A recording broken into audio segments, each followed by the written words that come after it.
Greetings, this is Rock O'Connor, wanting to go over the Gospel for the seventh Sunday of Ordinary Time. Just this review time of some of the works that St. Luke is putting into play. This chapter, last time we heard about the Beatitudes in Luke's version of the Sermon on the Plain. Blessed are the poor, blessed are those who mourn, blessed are the hungry, those who persecuted. This follows up hard on that, so I'd like to give a shout out to Elvis still. Jesus said to his disciples, "To you who hear, I say, love your enemies, do good to those who hate you, bless those who curse you, and pray for those who mistreat you. To the person who strikes you on one cheek, offer the other cheek. From the person who takes your cloak, do not withhold even your tunic. Give to everyone who asks from you, and to the one who takes what is yours, do not demand it back.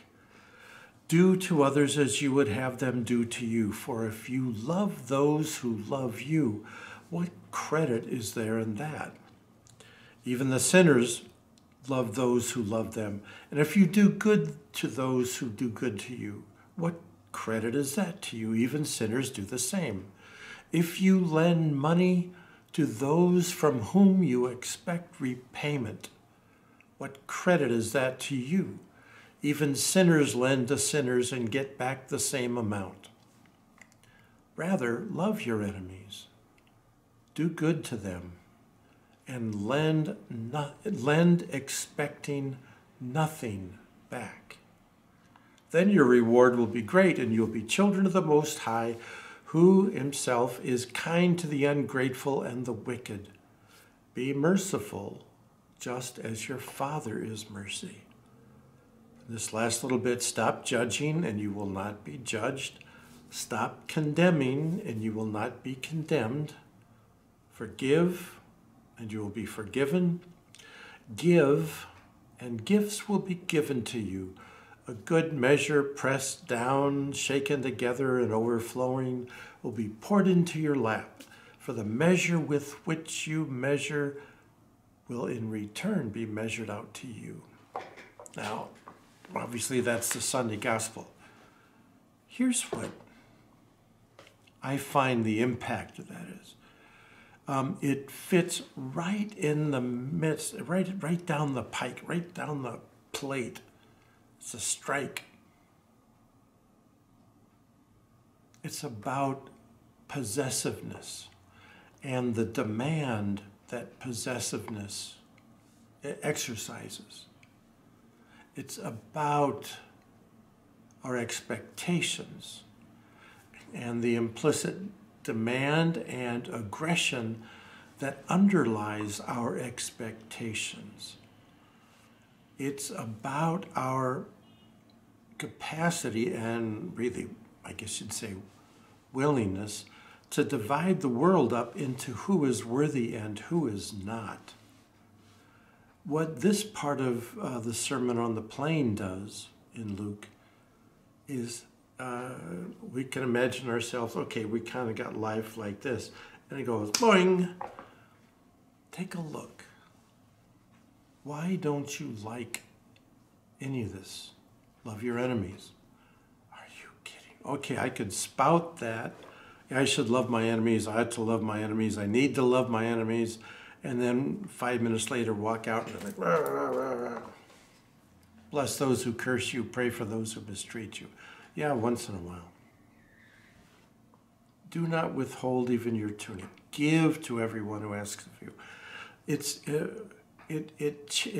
meant to challenge and provoke that part of ourselves that both would say, "Don't you mess with my stuff," and the part that would say, it would be so sad to have all this stuff taken away from me. And so it seemed to me that one of the ploys of the human character building is to build up a sense of righteousness in terms of I worked hard for this. This is mine. No one gets it. That's human life. And what Jesus is doing is coming at that with an ice pick. Or he's coming at our frozen hearts with a blowtorch and saying, let's see how much will melt here. Melting is in service of noticing our resistance to all this. It's so darn easy to go with intention as a way of looking good and righteous and feeling proper about myself. Yes, I should do good to those, to everyone, to love my enemies, to lend expecting nothing back. Stop judging, well, I should do that. Stop condemning, well, I should do that. Imagine this, a fast for a morning, for an afternoon, for a day, a couple days. Fast from judging. Fast from condemning. Forgive and give. That kind of practice allows us to see, allows me to see anyway, how much time and effort and energy I invest in having stuff my own way and in having all my demands met and all my expectations met.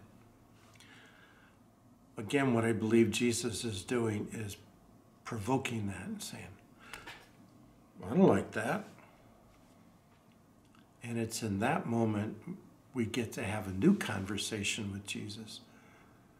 Not as one who practices looking good before him, but one who starts to say, are you kidding? Are you out of your mind?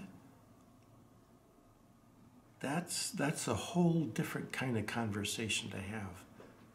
So, what would that be like? There's some good thoughts on I believe, on Luke's Gospel, chapter 6, in the early part of the Sermon on the Plain. So, I wish you well today. God bless. Bye now.